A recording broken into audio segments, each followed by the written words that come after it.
시 한 편을 읽어드리면서 오늘 설교를 시작하려고 합니다. 조한나 시인의 바람 길을 묻다, 바람 길을 묻다라는 시입니다.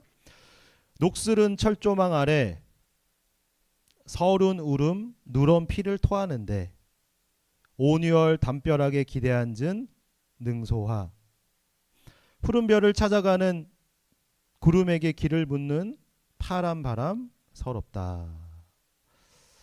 조한나 시인은요, 여러분이 모르실 거예요. 얼마 전에 소천하신 저희 장모님의 필명입니다. 장모님은 20년 가까이 육체 질병으로 고통스러워하셨지만 하나님 섬기는 일에, 특별히 자신의 소망을 글로 쓰시는 일에 열심이셨습니다. 화자는 자신의 인생이 얼마 남지 않았음을 직감하고 녹슬은 철조망 안에서 피를 토하는 그런 능소화로 묘사했습니다. 그리고 또 천국 소망을 가지고 살지만 자신의 생의 의미에 대해서 알지 못하기에 그 의미에 대해서 주님께 묻는 모습을 푸른 별을 찾아가는 구름에게 길을 묻는 그런 바람으로 상징화했습니다. 한 인간이 생의 끝자락에서 진실하게 자신의 마음을 표현하는 것이 인상적이기도 하고요. 또 저와 아내에게는 오래도록 기억에 남을 것 같습니다. 특별히 마지막 구절이요. 푸른 별을 찾아가는 구름에게 길을 묻는 파란 바람 서럽다. 그렇습니다. 우리는 인생을 살아가면서 정답을 알지 못해서 답답해하고 막막할 때가 있습니다. 그때 물어볼 대상이 있다면 얼마나 좋을까요? 하지만 인생의 정답을, 또 내 문제를 풀어줄 해답을 알고 있는 사람을 찾기는 어렵습니다. 제가 책을 쓰고 있다고 말씀드렸어요. 제가 첫 번째 책을 지금 준비하고 있습니다. 지난 40년 넘게 인생을 살아오면서 인생의 선배로서, 또 신앙의 선배로서 힘겨운 시대를 살아가는 젊은이들에게 들려주고 싶은 이야기가 있어서 책을 준비하고 있습니다. 그 제목을 어떻게 할까 고민하고 있었어요. 여러 가지를 생각하고 있었는데 이 조한나 시인의 시 제목처럼 거기서 힌트를 얻어가지고 청년 길을 묻다. 왜냐하면 청년이 삶의 여러 가지 의미나 문제에 대해서 필요한 것들에서 묻고 제가 답하는 형식이기 때문에 청년 길을 묻다, 이렇게 제목을 정하려고 합니다. 그런데요, 뭐 제가 얼마나 많은 것들을 얘기해 줄 수 있을까요? 알려줄 수 있을까요? 그냥 경험이나 생각을 전해줄 뿐입니다. 우리의 인생길에 걸어갈 길을 아시고 또 내 문제를 해결할 수 있는 답을 아시는 분은 한 분이에요. 여러분이 잘 알고 계시는 하나님 아버지, 주님만이 우리에게 해답을 줄 수가 있습니다. 그래서 우리의 인생에 대한 계획을 가지고 계신 분, 또 우리와 함께 그 길을 걸어가신 하나님께 우리가 물어봐야 됩니다. 그러면 말씀을 통해서, 성경을 통해서 길을 보여주시고 또 그 길을 또 함께 걸어가 주실 것입니다. 거룩한 주일을 맞이해서 또 하나님께 예배를 드리시는 여러분들이 오늘 말씀을 통해서 여러분이 겪고 있는 문제, 답답한 상황에 해답을 얻는 그런 귀한 시간이 되시길 예수님의 이름으로 축복합니다. 하나님께서는 이 하나님이 기름을 부어서 세운 이 사울 왕이 더 이상 하나님의 백성들을 잘 다스릴 수 없다라는 그 결론에 이르셨고 사울을 폐위하기로 결정을 했습니다. 새로운 왕을 세워야 돼요. 새로운 왕은 어떤 역할인가요? 이스라엘이 강한 나라, 외적의 침입을 받지 않고 평화를 누리는 나라를 만들기 위한 그런 왕이 아니라 하나님이 출애굽기에서 말씀하셨던, 모세에게 주셨던 것처럼 거룩한 백성, 제사장 나라를 만들 수 있는 그런 왕을 하나님께서 세우려고 하십니다. 그래서 등장하는 인물이 바로 다윗이죠. 이제 오늘 다윗이 등장을 합니다. 근데 앞으로도 십몇 년, 한 13년 이상을 도망다니는 그런 어려움을 겪고 나서야 이제 왕이 되는 거죠. 긴 시간이 걸리긴 합니다. 근데 오늘 다윗이 이제 등장하는 거죠. 왕으로서 기름 부음을 받는 모습이 나타납니다. 1절 말씀인데요. 너는 뿔에 기름을 채워 가지고 가라. 내가 너를 베들레헴 사람 이새에게로 보내리니 이는 내가 그의 아들 중에서 한 왕을 보았느니라 하시는지라.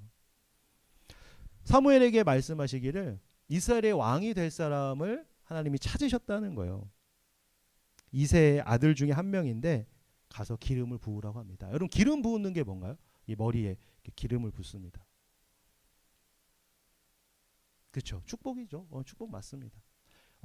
이 구약 시대에 이스라엘에게 있어서 기름 붓는다는 것은 하나님의 종으로 사용하겠다. 그래서 하나님의 그 종으로서의 직분을 감당케 하겠다는 그런 의미로 기름을 부었습니다. 그래서 기름 부음 받은 세 가지 직분이 있잖아요. 왕과 제사장과 선지자가 기름 부음을 받았습니다. 그래서 사무엘이 기름 부음을 받아서 제사장의 역할을 감당한 거죠. 그리고 사울이 왕이 될 때도 인간들에 의해서 세워졌지만 하나님께서 기름을 붓게 하신 거죠. 근데 지금 상황에서는요, 기름 부어가지고 새로 왕이 될 사람을 드러내는 것이 좀 어려운 상황입니다. 왜 그럴까요? 왕이 아직 살아있어요. 시퍼렇게 살아있습니다. 사울이 멀쩡히 살아있기 때문에 다른 왕을 세운다고 기름을 갖다 부으면 그 소문이 날 거잖아요. 그렇죠. 그래서 이제 어떻게 하는지 하나님께서 본문에 설명합니다. 사무엘도 위험해지고요. 기름 부음 받은 다윗과 이새의 가문은 멸망당할 수밖에 없습니다. 그래서 이 사무엘은요, 조심조심 베들레헴으로 가서 제사를 드린다고 하면서 이제 이새의 가족들을 불러내서 이제 왕이 될 사람을 찾는 거죠. 8명의 아들이 있습니다. 근데 이제 7명은 그 자리에 있었고 1명은 자리에 지금 없는 거예요. 막내는 양을 치러 가 있었습니다.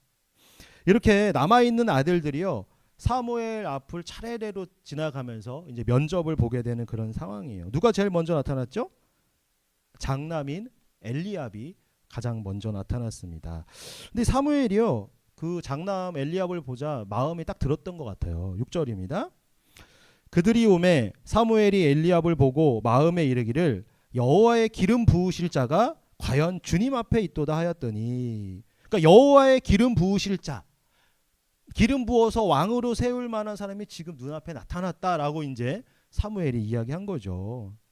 그러니까 사무엘이 보기에도 좀 왕으로서 괜찮은 준수한 용모였던 것 같습니다. 겉모습을 보고 판단했던 거예요. 어떤 모습이 그랬을까요?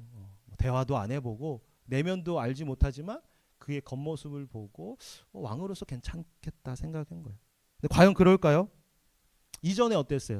사울, 키도 크고 외모도 빼어났던 그런 사람입니다. 근데 기름을 부어서 왕으로 삼았잖아요. 그런데 하나님을 실망케, 연거푸 실망케 하는 그런 경험이 있습니다. 그런 과정이 있었음에도 불구하고 이번에도 사무엘은 사람의 외모를 보고 저 사람이 아닐까라고 판단했다는 거예요. 사랑하는 성도 여러분, 하나님의 생각은 다릅니다. 7절 말씀 같이 한번 볼게요. 하나님의 생각이 어떤지. 7절입니다. 7절 시작. 여호와께서 사무엘에게 이르시되 그의 용모와 키를 보지 말라.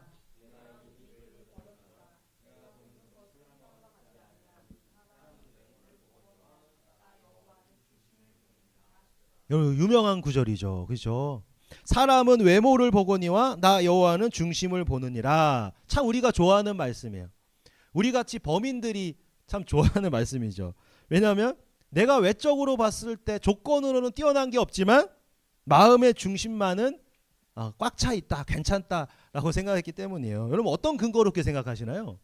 여러분이 어떠한 근거로 중심을 보시는 하나님께 마음에 들 거라고 생각하세요? 만약 여러분들이 말씀으로 가득 차 있다면, 말씀 중심의 인생, 하나님 중심의 인생이라면 당연히 그 중심을 보시는 하나님께서 기뻐하실 겁니다. 그죠? 근데 우리에게 해당되는 말씀일까요? 더 하나님 의지하고 더 훈련과 노력들이 필요할 겁니다.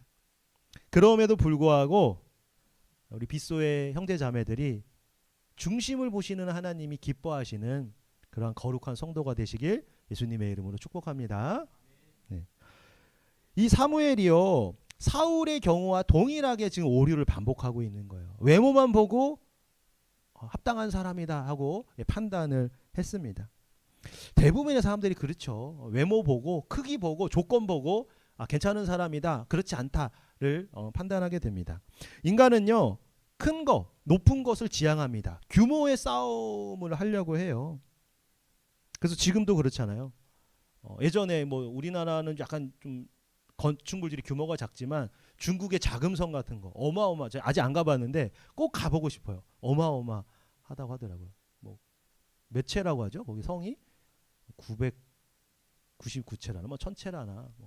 그리고 아파트도 그렇고 고층 빌딩 높게 하늘에 닿도록 지으려고 하고 있습니다. 근데 사람들이 그런 성향이 있다는 거죠. 큰 거, 높은 것을 추구합니다. 근데 사무엘도 그랬다는 거예요. 자유롭지 못합니다. 근데 7절을 보면 뭐라고 하세요? 내가 이미 그를 버렸노라, 이렇게 합니다. 사무엘이 보기에는 좋아 보이는데 하나님께서는 엘리압은 아니라고 얘기해요. 근데 약간 여기가 좀 이상하죠. 이해가 안 되는 부분이기도 합니다. 내가 이미 그를 버렸노라. 여러분, 밥상 차릴 때 상에 내놓는 음식 그냥 어떻게 내놓나요?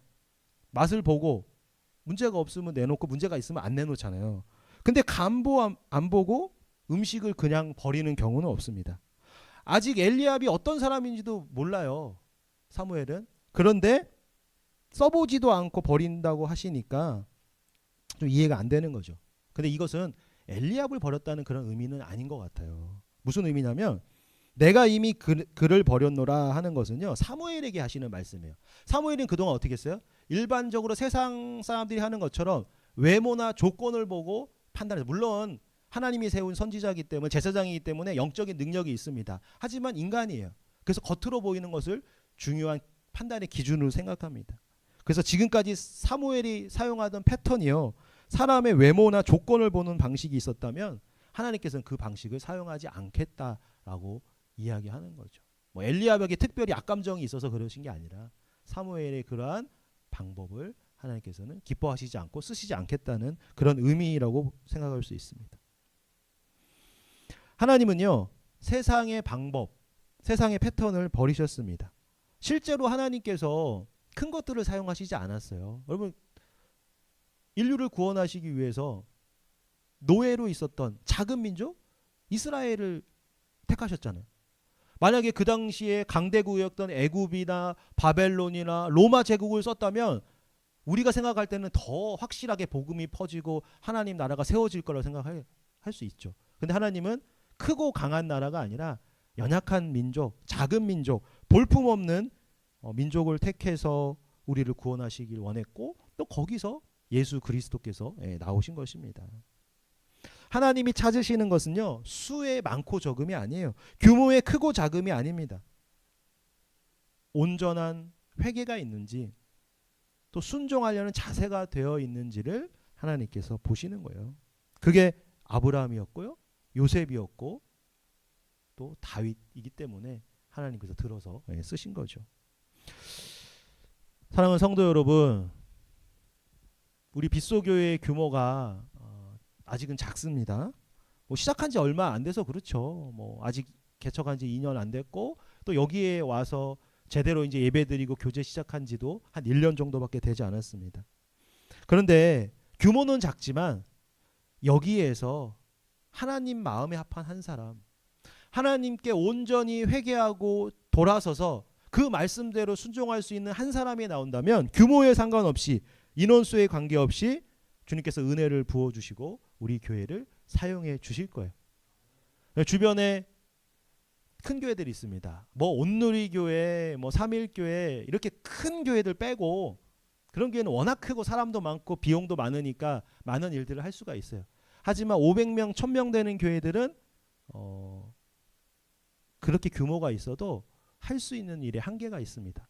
왜냐하면 또 선교도 해야 되고 구제도 해야 되고 뭐 하다 보니까 우리 교회가 가지고 있는 영육간에 지치고 힘들어서 살아갈 의미를 찾지 못하는 그런 젊은이들을 회복하는 사역까지는 할 수가 없어요. 그래서 500명, 1000명 교회가 못하는 사역, 지친 영혼들, 방황하는 젊은이들 회복시키는 사역은 우리 교회가 할 수가 있습니다. 누굴 통해서요?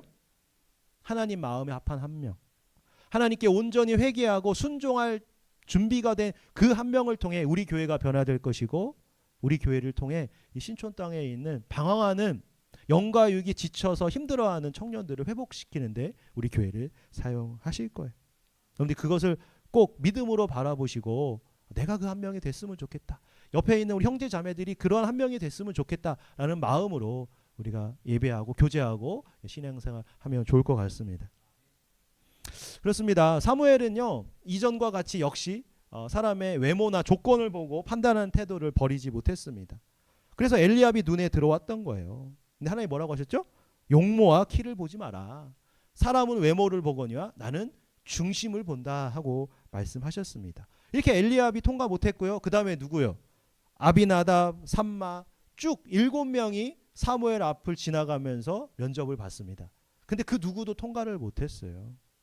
이제 한 명 남았습니다. 근데 그는 이 자리에 없는 거예요. 그래서 사무엘이 그 한 명을 찾는 거죠. 분명히 하나님께서 여기에 있다고 하셨기 때문에 온 거잖아요. 그래서 그 한 명을 데리고 오라고 이야기합니다. 우리 11절 말씀 같이 한번 읽겠습니다. 11절 시작. 또 사무엘이 이새에게 이르되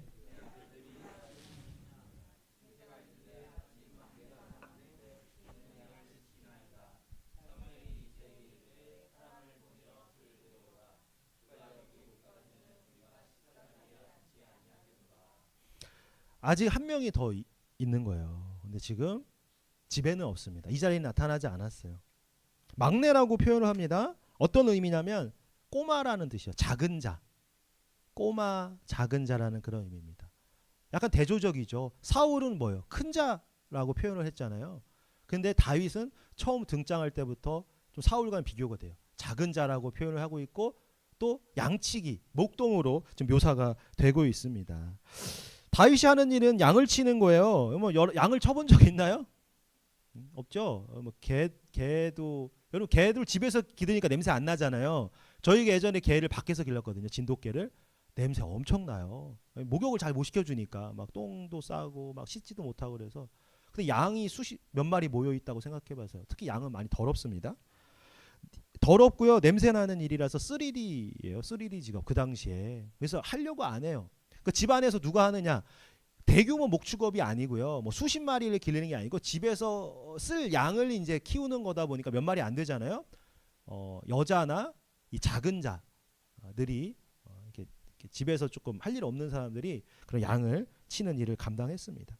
당시에는요, 이 목축업이 아니라 농사가 되게 중요한 시대예요. 여러분 그렇지 않을까요? 먹고 살 쌀, 뭐 여기는 뭐가 밀, 뭐 보리 이런 것들이 있어야 되는 거잖아요. 그래서 당시에요 농사를 짓거나 관직에 나가는 거 이게 이제 좋은 직업이라는 거예요.